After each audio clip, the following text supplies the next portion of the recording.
جو سندھو دریا ہے وہ نہ صرف اس ملک کا، اس دھرتی کا، یہاں کے عوام کا ایک ہی پانی کی ریسورس ہے، مگر یہ ہمارا تاریخ سے وابستہ ہے۔ جو ہمارا ہزاروں سال تاریخ ہے انڈس ویلی سویلائزیشن کا، وہ اسی دریا کا سے جڑا ہوا ہے۔ اور جب مودی یا بھارت اس دریا کے خلاف یا ہمارا سندھو پہ حملہ کرنے کے اعلان کرتا ہے تو وہ ہمارا تہذیب پہ، ہمارا تاریخ پہ، ہمارا ثقافت کا حملہ کا اعلان کرتے ہیں۔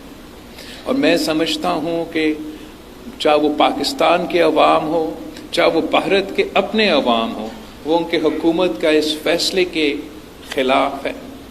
میں دنیا بھر پہنچا ہوں، امریکہ سے لے کے یورپ تک اور مختلف ممالک، اور جہاں ہم نے پاکستان کے پوائنٹس اٹھائی ہیں، وہیں ہم نے جو مودی نے سندھو پہ یہ حملہ کیا ہے اس کے بارے میں پوری دنیا کو بتایا۔